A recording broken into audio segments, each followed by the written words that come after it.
Assalamualaikum warahmatullahi wabarakatuh. Halo teman-teman semua, selamat datang kembali di channel Mars Entertainment. Kali ini kami dari Mars Entertainment akan membagikan tips jitu atau beberapa tips yang mungkin bisa teman-teman terapkan ketika akan mengikuti tes SNBT di tahun 2024. Oke, kita hapus dulu.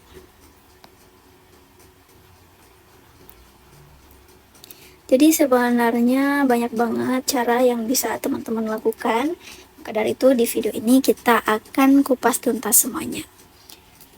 Nah, yang perlu teman-teman perhatikan tentunya adalah teman-teman perlu banget buat pertama tuh pastinya memahami materi tes yang akan diujikan. Nah, jadi untuk SNBT di tahun 2024 ini dia menggunakan tes TPS atau tes potensi skolastik. Jadi TPS ini merupakan sebuah tes untuk mengukur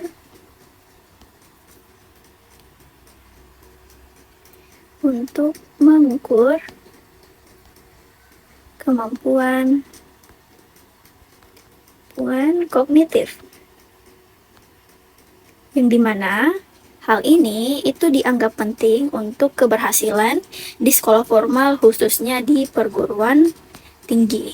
Nah, kemudian teman-teman itu sangat perlu juga untuk memahami berbagai literasi dalam bahasa Indonesia dan juga bahasa Inggris. Jadi untuk tes ini, peserta yang mengikuti tes itu diminta untuk diukur kemampuannya dalam memahami, menggunakan teks, mengevaluasi, dan merefleksikan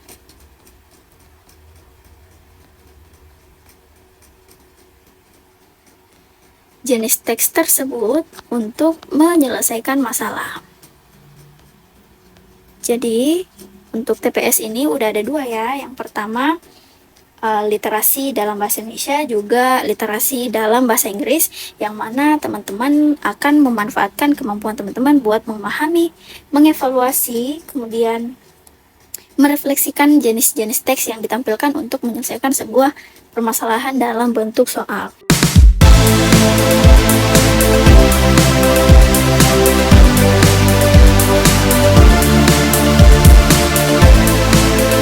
Masih bingung ngerjain tugas mendadak? Tuntaskan tugas kamu bersama Amanah Store.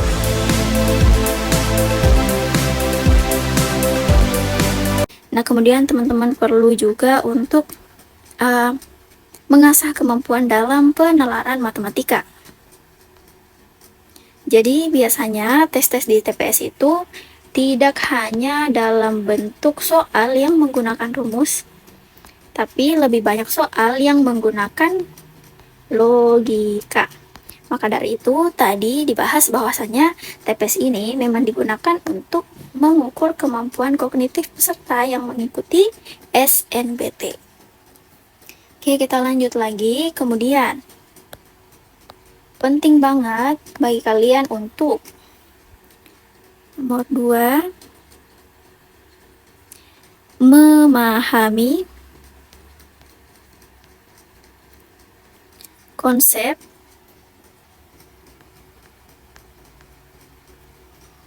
dan rajin latihan soal. Nah, di TPS ini memang banyak banget soal yang mengecoh, tapi intinya adalah ketika teman-teman mengerjakan soal TPS, tidak usah memikirkan sesuatu di luar soal. Jadi ketika teman-teman udah ditampilkan soal misalnya dalam bentuk cerita, kemudian teman-teman merasa soalnya ini, kemudian jawaban dari soal tersebut itu tidak nyambung atau tidak sesuai dengan kehidupan nyata, maka teman-teman silakan untuk mengabaikan apa yang terjadi di realitas sekarang, tapi sesuaikan jawaban dengan isi dalam teks atau kemauan dari si soal tersebut. Kemudian perlu banget juga untuk latihan soal, karena ketika teman-teman rajin untuk latihan soal, maka saat berhadapan dengan soal tentunya, maka teman-teman akan lebih mudah untuk mengerjakan soal tersebut karena sudah biasa dikerjakan.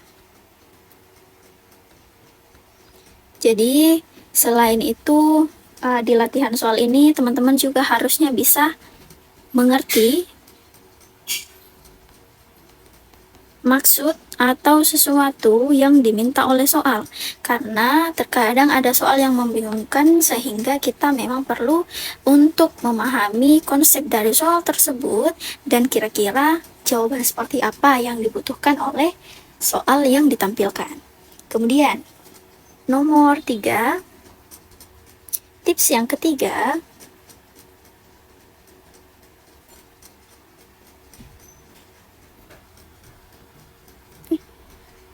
ya.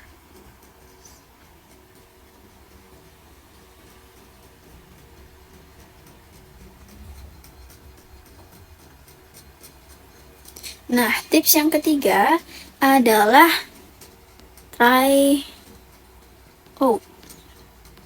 Nah, jadi curi-curi start untuk mengikuti tryout itu sangat berguna karena 2 tahun yang lalu, sekitar 4 tahun yang lalu waktu aku ikut SBMPTN, tryout ini memang sangat berguna karena sebagian dari soal-soalnya itu mirip dengan soal asli.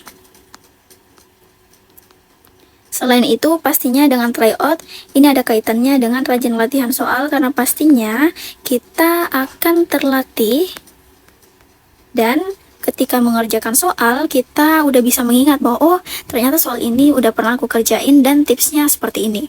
Semakin sering teman-teman latihan soal, maka semakin bisa pula teman-teman untuk menemukan cara termudah untuk menyelesaikan soal tersebut. Ya, karena di tryout ini juga ada waktunya, jadi pasti teman-teman ketika rajin latihan tryout, maka teman-teman akan beradaptasi dengan waktu dalam mengerjakan sebuah soal. Oke. Kemudian di nomor 4,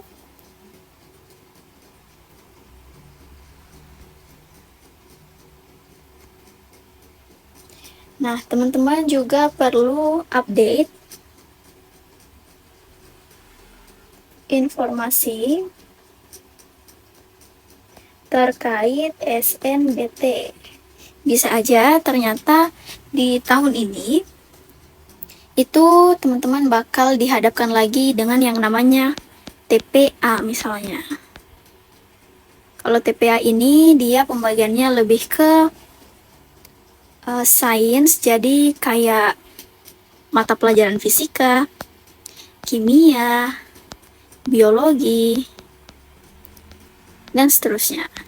Oke, jadi memang teman-teman perlu update informasi-informasi mengenai SNBT. Kemudian di nomor terakhir, di nomor 5, di nomor nomor 5. Nah, teman-teman itu perlu memetakan peluang masuk jurusan dan PTN incaran.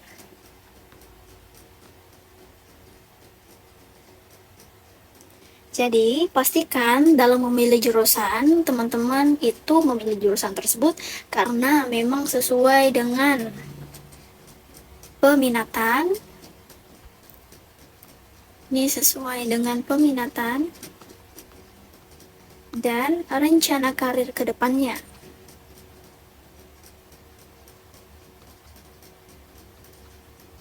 Jadi, di pemilihan SNBT, dia itu tidak harus sesuai dengan jurusan SMA kalian. Misalnya, jurusan kamu itu IPS, tapi kamu mau mendaftar di kedokteran. Jadi, memang teman-teman ketika jurusan yang mau teman-teman daftari ini tidak sesuai dengan apa yang sebelumnya teman-teman jalani, maka teman-teman juga perlu untuk mengetahui risikonya untuk misalnya belajar lebih giat, ya, atau belajar lebih keras, belajar dari awal, dan terus meningkatkan nilai tryout-nya. Oke, jadi teman-teman juga aku saranin buat jangan percaya dengan target nilai kelulusan. Target nilai kelulusan. Mengapa demikian? Ketika teman-teman percaya dengan target ini, maka teman-teman bisa saja tidak mengupgrade terus-menerus nilai yang teman-teman punya.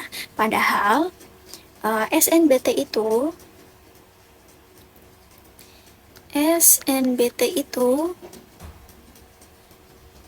cara lolusnya ialah dengan berdasarkan nilai yang terambil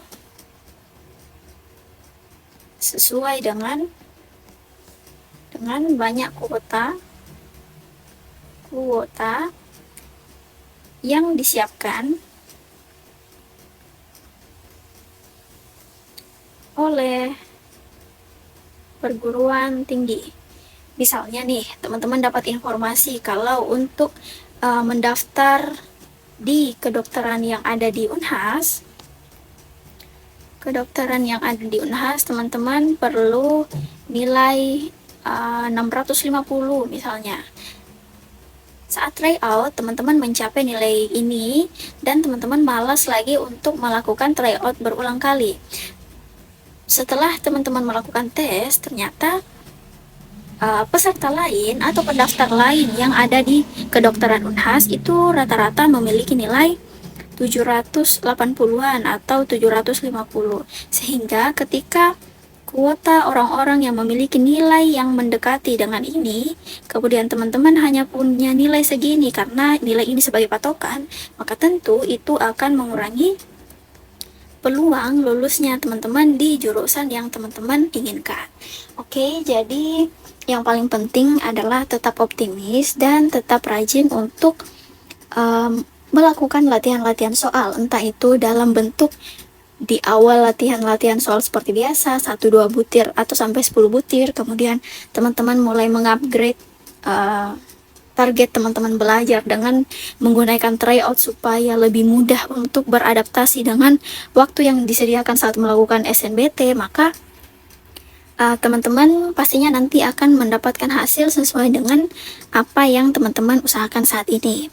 Oke, segitu aja dulu tips-tips dari aku untuk teman-teman lolos SNBT insya Allah di tahun ini. Jangan lupa juga untuk menonton latihan-latihan soal yang sudah kami upload di channel kami. Jangan lupa untuk mensupport channel ini dengan like, comment, and share.